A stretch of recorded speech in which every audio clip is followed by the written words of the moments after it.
ಖುಷಿ ಏನು ಅಂತಂದ್ರೆ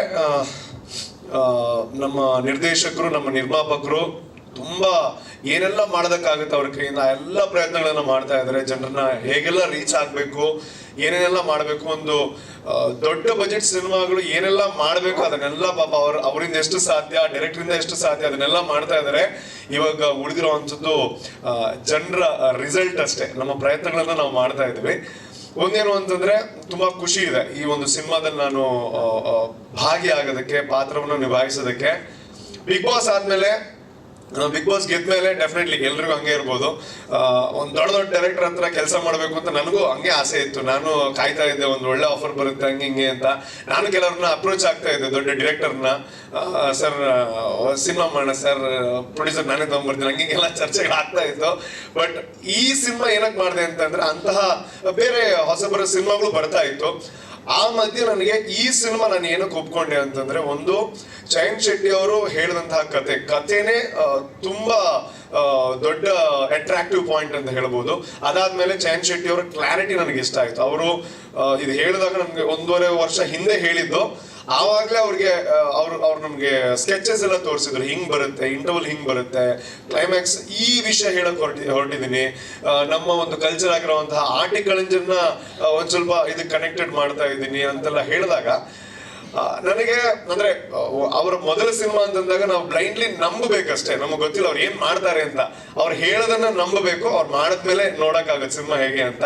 ಬಟ್ ಇವಾಗ ಫುಲ್ ಕೆಲಸ ಆದ್ಮೇಲೆ ನೋಡಿಲ್ಲ, ಬಟ್ ರಫ್ ಕಟ್ ಆದ್ಮೇಲೆ ನಾನು ನೋಡಿದೆ. ಅವ್ರು ಏನ್ ಹೇಳಿದ್ದಾರೆ ಅದನ್ನ ಖಂಡಿತವಾಗ್ಲೂ ಪರದೆಯಲ್ಲಿ ತಗೊಂಡ್ಬಂದಿದ್ದಾರೆ. ಅವರ ಒಂದು ಏನು ಕನ್ಸಿತ್ತು ಹೀಗ್ ಮಾಡ್ಬೇಕು ಅಥವಾ ಈ ಕಥೆಯನ್ನ ಹೇಳ್ಬೇಕು, ಅವರ ಊರಿನ ಅಥವಾ ನನ್ನ ಊರಿನ ಕಥೆಯನ್ನ ಹೇಳ್ಬೇಕು ಅಂತ ಅದನ್ನ ತುಂಬಾ ನೀಟಾಗಿ ಮಾಡಿದ್ದಾರೆ. ಸೊ ಹಾಗಾಗಿ ಈಗ ನಾನು ಇನ್ನೂ ಕ್ಯೂರಿಯಾಸಿಟಿಯಿಂದ ಕಾಯ್ತಾ ಇದ್ದೀನಿ. ಈಗ BGM ಎಲ್ಲ ಪರ್ಫೆಕ್ಟ್ ಆದ್ಮೇಲೆ ಹೆಂಗ್ ಬರುತ್ತೆ ಅಂತ ನಾನು ಒಬ್ಬ ಆಡಿಯನ್ಸ್ ಆಗಿ ಕಾಯ್ತಾ ಇದ್ದೀನಿ. ನಾಡಿದ್ದು 7ನೇ ತಾರೀಕು ಯಾವಾಗ ಬರುತ್ತೆ ಅಂತ. ಅದಕ್ಕೆ ಮುಂಚೆ ಪ್ರೀಮಿಯರ್ ಶೋ ಇದ್ರೆ ಅದಕ್ಕೆ ಮುಂಚೆ ನೋಡ್ತೀವಿ ನಾವು. ಖುಷಿ ಏನು ಅಂತಂದ್ರೆ, ನಮ್ಮ ಗುರುಗಳಿದ್ರು MK ಮಠ ಸರ್. ನಾನು ಮೊದಲ ಕನ್ನಡ ಸಿನಿಮಾ ಮಾಡೋದಾಗ ಡೇಂಜರ್ ಝೋನ್ ಅಂತ. ಸೊ ಅಲ್ಲಿ ನನ್ನ ತಲೆ ಎಲ್ಲ ತುಂಬಾ ಹಿಂಗ ಆಡಿಸ್ತಾ ಬಂದು ಹೇಳಿದ್ರು, ತಲೆ ಎಲ್ಲ ಜಾಸ್ತಿ ಎಲ್ಲಾಡಿಸ್ಬೇಡ, ಮುಖದಲ್ಲಿ ಬೇಕು ಆಕ್ಟಿಂಗ್ ಅಂತ. ನಾನು ಅಲ್ಲಿಂದ ಇಲ್ಲಿಗೆ ಇವಾಗ ಒಂದು 19ನೇ ಸಿನಿಮಾ ಇದು, ಒಂದು 5 ಲ್ಯಾಂಗ್ವೇಜ್ ತಗೊಂಡ್ರೆ. ಸೊ ತುಂಬಾ ಮಠ ಸರ್ ತುಂಬಾ ಆ ಟೈಮಲ್ಲಿ ಹೇಳಿದಂತಹ ಮಾತುಗಳು ಹೆಲ್ಪ್ ಆಗಿದೆ. ಅಂಡ್ ಈ ಸಿನಿಮಾದಲ್ಲಿ ತುಂಬಾ ದಿಗ್ಗಜ ಕಲಾವಿದರು ಇದ್ದಾರೆ. ರಘು ಪಾಂಡೇಶ್ವರ ಸರ್ ಇರ್ಬೋದು. ಸೊ ಅವ್ರ ಪಾತ್ರ ನಾವು ಅವ್ರು ಸೀರಿಯಸ್ ಪಾತ್ರ ಮಾಡಿದ್ರು, ಬಟ್ ಎಷ್ಟೋ ಸಲ ನಾವು ನಕ್ಕು ಡೈರೆಕ್ಟರ್ ಕನ್ಫ್ಯೂಷನ್, ಅವ್ರು ಸೀರಿಯಸ್ ಪಾತ್ರ ಮಾಡ್ತಿದ್ರೆ ನೀವೇನಕ್ಕೆ ನಗ್ತಾ ಇದ್ದೀರಾ ಅಂತ.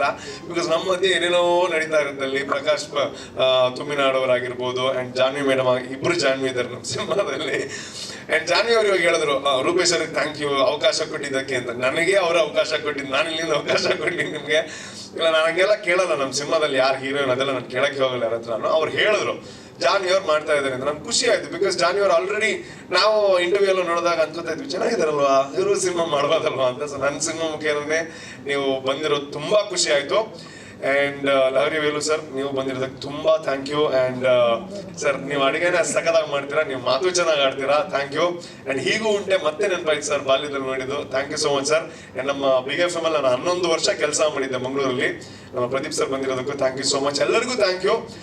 ಅಂಡ್ ಇವಾಗ ನಮ್ಮ ಏನೋ ಇದೊಂದು ಕಾಂಟೆಂಟ್ ಓರಿಯೆಂಟೆಡ್ ಸಿನಿಮಾ. ನಾವು ಅದೇ ಹೇಳ್ತಾ ಇರೋವಂಥದ್ದು, ಇದೇನೋ ಅಬ್ಬರ ಇರುವಂತಹ ಸಿನಿಮಾ ಅಲ್ಲ, ಅಥವಾ ಆಕ್ಷನ್ ಇರುವಂತಹ ಸಿನಿಮಾ, ಅಥವಾ ಒಂದು ಬಿಲ್ಡಪ್ಗಳಿರುವಂತಹ ಸಿನಿಮಾ ಅಲ್ಲ. ಒಂದು ಸೂಪರ್ ಆಗಿರುವಂತಹ ಕಥೆ ಇದೆ. ಆ ಕಥೆನ ಹೇಳಕ್ ನಾನು ಮುಂದೆ ಇದ್ದೀನಿ. ಅಂದ್ರೆ ನನ್ನ ಮುಖೇನ ಕತೆ ಹೇಳ್ತಾ ಇದ್ದಾರೆ ಜಯಂತ್ ಶೆಟ್ಟಿ ಸರ್. ಸೊ ಹಾಗಾಗಿ ಕತೆ ನಿಮಗೆ ಖಂಡಿತ ಇಷ್ಟ ಆಗುತ್ತೆ. ನನಗೆ ಆಸೆ ಇತ್ತು ಒಂದು ಪೊಲೀಸ್ ಕ್ಯಾರೆಕ್ಟರ್ ಮಾಡಬೇಕು ಅಂತ. ಈ ಕತೆ ಇನ್ನೂ ಏನಕ್ಕೆ ಇಷ್ಟ ಆಯ್ತು ಅಂತಂದ್ರೆ, ನಾನೊಂದು ಕತೆ ಮಾಡಿದ್ದೆ, ನಾನು ಡೈರೆಕ್ಷನ್ ಎಲ್ಲ ಮಾಡ್ತೀನಿ. ಸೊ ಆಗಿರ್ಬೇಕಾದ್ರೆ ನಂದೊಂದು ಪೊಲೀಸ್ ಕತೆ ಇತ್ತು. ಜಯಂತ್ ಶೆಟ್ಟಿ ಸರ್ ಕ್ಲಾರಿಟಿ ನೋಡಿ ನಾನು ಹೇಳಿದೆ, ಸರ್ ಸದ್ಯಕ್ಕೆ ನಾನು ನನ್ನದು ಮಾಡಲ್ಲ, ಸೊ ನಿಮ್ಮದು ಮಾಡಿ, ನಾನು ಒಂದು ಸ್ವಲ್ಪ ಟೈಮ್ ಆದ್ಮೇಲೆ ಮಾಡ್ತೀನಿ ಅಂತ ಅಷ್ಟು ನಂಬಿ ನಾನು ಈ ಸಿನಿಮಾ ಮಾಡಿದ್ದೀನಿ. ಸೊ ಹಾಗಾಗಿ ಫೆಬ್ರವರಿ 7 ನಮ್ಮ ಗುರುಜಿ ಹತ್ರನೂ ಕೇಳಿದೆ, ಆರ್ಯವರ್ಧನ್ ಗುರುಜಿ ಅವ್ರ ಹತ್ರ, ಗುರುಜಿ 7 ತಾರೀಕು ಹೆಂಗಿದೆ ಹೇಳಿ ನನಗೆ ಅಂತ. ಅವ್ರು ಅಂದಿದ್ದಾರೆ ಚೆನ್ನಾಗಿರುತ್ತೆ ಬಿಡು ಮಗ ಅಂತ. ಅದೇನು ಅಂತ ಹೇಳಕ್ ನೋಡ್ದೆ. 7 ತಾರೀಕಿಗೆ ನೋಡೋಣ. ಎನಿವೇಸ್, ನಮ್ಮ ಮಾಧ್ಯಮ ಮಿತ್ರರಿಗೆ ಥ್ಯಾಂಕ್ ಯು ಸೋ ಮಚ್. ಏನಕ್ಕೆ ಅಂತಂದ್ರೆ, ನಾವು ಕಳೆದ ಒಂದು 2-3 ವಾರದಿಂದ ವಾರಕ್ಕೊಂದು ಪ್ರೆಸ್ ಮೀಟ್ ಇಡ್ತಾನೆ ಇದೀವಿ. ಅದ್ರ ಹೆಸರಷ್ಟೇ ಚೇಂಜ್ ಆಗುತ್ತೆ. ಒಂದು ಟ್ರೈಲರ್ ಲಾಂಚ್ ಅಂತ ಇರುತ್ತೆ, ಟೀಸರ್ ಲಾಂಚ್ ಅಂತ ಇರುತ್ತೆ, ಪ್ರೀ ರಿಲೀಸ್ ಅಂತ ಇರುತ್ತೆ. ಬಟ್ ನೀವು ಎಲ್ಲದಕ್ಕೂ ಬಂದು ನಮ್ಗೆ ಪ್ರೋತ್ಸಾಹ ಮಾಡ್ತಾ ಇದ್ದೀರಾ, thank you so much. And ಇವತ್ತು ನಾವು ತುಂಬಾ ಟ್ರೈ ಮಾಡಿದ್ವಿ ಯಾರೊಬ್ರು ದೊಡ್ಡ ಸ್ಟಾರ್ ಬರಬೇಕು ಅಂತ, ಬಟ್ ಟೈಮ್ ಕಡಿಮೆ ಇತ್ತು, ಯಾರಿಗೂ ಆನ್ ಟೈಮ್ ಬರೋದಕ್ಕಾಗಿಲ್ಲ. ಇನ್ನು ಸಿನಿಮಾ ರಿಲೀಸ್ಗೆ ಬಂದು ನೋಡಿ ಒಳ್ಳೆ ರಿವ್ಯೂ ಸಿಗುತ್ತೆ ಅನ್ನೋ ಅಂತ ಒಂದು ಹೋಪ್ಸ್ ಅಲ್ಲಿ ಇದೀವಿ. ಮಾಧ್ಯಮ ಮಿತ್ರರಿಗೆ ಎಲ್ಲರಿಗೂ thank you so much. And ಇನ್ನು ಮಾತಾಡಿದ್ರೆ ನೀವು ಹೇಳ್ತೀರಾ ಸಾಕು ಸಿನಿಮಾದಲ್ಲಿ ನೋಡ್ತೀವಿ ನಾವು ಅಂತ. Thank you so much.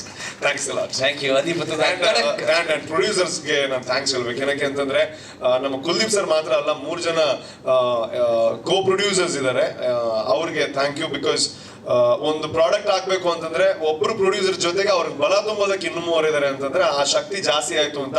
ಇನ್ನು ಖುಷಿ ಏನು ಅಂತಂದ್ರೆ ನಮ್ಗೊಬ್ರು ಯೋಧರಿದ್ದಾರೆ. ಸೊ ಎಕ್ಸ್ ಮಿಲಿಟರಿ ಪರ್ಸನ್ ಇದಾರೆ. ಅದು ಒಂದು ಬ್ಲೆಸ್ಸಿಂಗ್ ಅಂತ ಅನ್ಕೋತೀವಿ ನಾವು. Thank you so much.